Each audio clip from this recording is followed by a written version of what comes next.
Long before I wrote The Hobbit and long before I wrote this, I had constructed this world mythology. So you had some sort of scheme on which it was possible to work? Well, immense sagas, yes. They got sucked into it, as The Hobbit did itself. You see, The Hobbit was originally not part of it at all, but as soon as he got moving out into the world, he got sucked into it. So your characters and your story really took charge? I say took charge. I don't mean that you were completely under their spell or anything of this sort. Oh, no. I don't walk about dreaming at all, no. No, it isn't an obsession anyway. But you have a sensation that, but at this point, A, B, C, D, only A, one of them is right, and you've got to wait till you see. Of course, I had maps, because if you're going to have a complicated story, you must work to a map, otherwise you'll never make a map of it afterwards.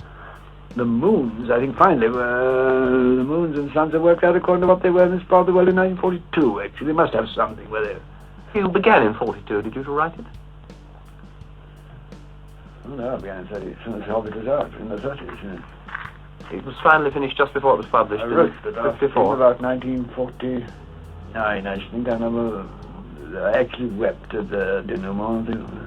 But then, of course, a tremendous revision. I typed that work out twice, and lots of it many times, on a bed in an attic. But they couldn't afford the cost of typing. There's some mistakes still. And also, what amuses me to say, because I suppose I'm in a position which it doesn't matter what people think of me now. Some vital mistakes in grammar from a professor of English language literature, rather shocking. I haven't that steady. There was one where I used bestrode as a past particle of bestride. Well, there's lots of things like that, yeah. Do you feel any sense of guilt at all that as a philologist, as a professor of English language, with which you were concerned with the factual sources of language, you devoted a large part of your life to a fictional thing? No, I thought it done language a lot of good. Yeah. No, there's quite a lot of linguistic wisdom in it. I don't feel any guilt complex about the Lord of the Rings. Have you a particular fondness for these comfortable, homely things of life that the shower embodies? You know, home and pipe and fire and bed, the homely virtues. Haven't you? Haven't you, Professor Yes, Tolkien? of course, yes. You have a particular fondness, then, for hobbits? That's what I feel at home. The Shire is very like the kind of world in which I first became aware of things. Very like. Which was perhaps more poignant to me because I wasn't born in it. I was born in Bloemfontein, South Africa. So I was very young when I got back, but at the same time, it bites into your memory and imagination, even if you don't think it has. If your first Christmas tree is a wilting eucalyptus, and if you're normally troubled by heat and sand, then to have, just at the age of imagination is opening out, suddenly find yourself in a quiet Warwickshire village. I think it engenders a particular love of what you might call central Midland English countryside based on good waterstones and elm trees and small quiet rivers and so on. And, of course, sort of rustic people about.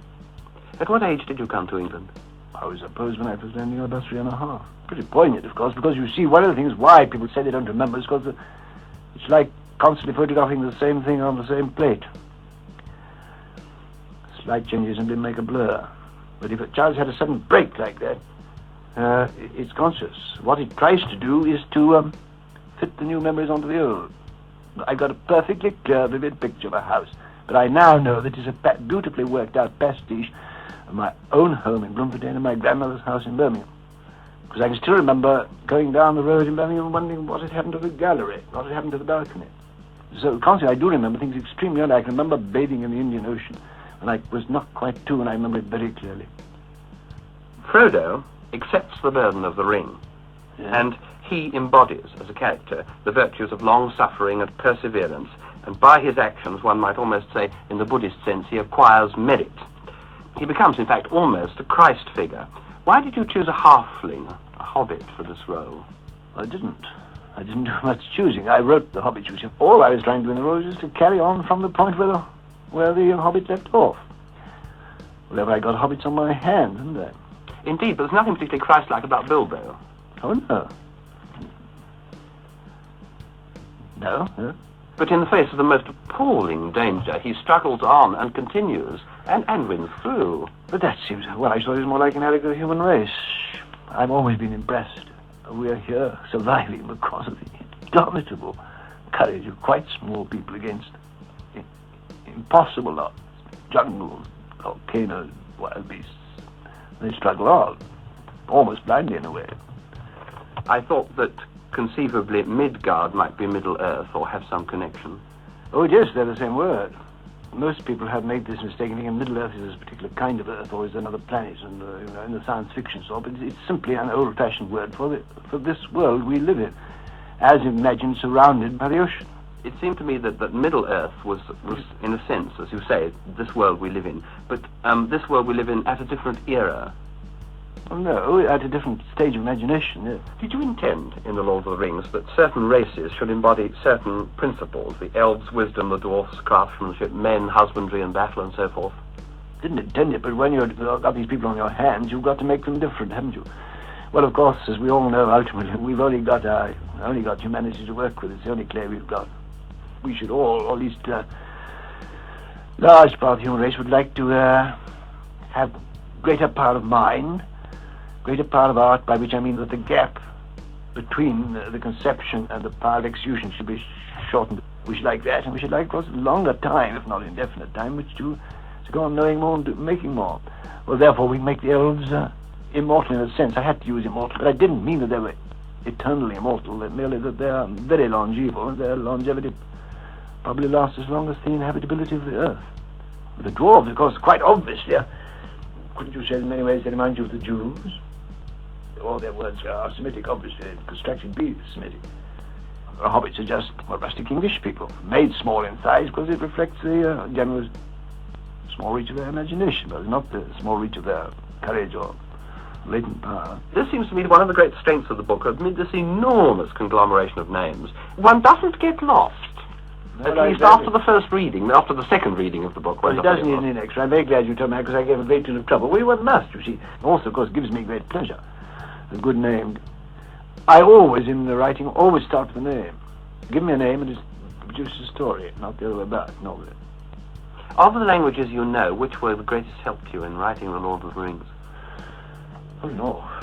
Yes. No, of these sort of modern languages, I should have said that Welsh was always attracted to me by its style and sound more than any other. Even though I first time I saw it on coal trucks. I always wanted to know what it was about. It seems to me certainly that the music of Welsh comes through in the names you've chosen for mountains and for places in general. Yes. Do you acknowledge this? Yes, very much. But a much rarer, but very potent influence on myself was in Finnish. Is the book to be considered as an allegory? No. I just like allegory whenever I smell it. Do you consider the world declining as the third age declines in your book? And do you see a fourth age for the world at the moment? Our world? Well, a person my age, you see, is exactly the kind of person who's lived through one of the most quickly changing periods of known to history. Surely never been in 70 years so much change. There's an autumnal quality throughout the whole of The Lord of the Rings. In one case, a character says the story is continued, but I seem to have dropped out of it. Yeah. However, everything's declining and it's fading, at least towards the end of the third age. Every choice tends to the upsetting of some tradition. Now, this seems to me to be somewhat like Tennyson's "The old order changeth, yielding place to new, and God fulfills himself in many ways." Where is God in The Lord of the Rings? You mentioned once or twice. Is he the one above the elder? One, yes. The one, yeah. Are you in fact a theist? Oh, I'm a Roman Catholic. Devout Roman Catholic, yes.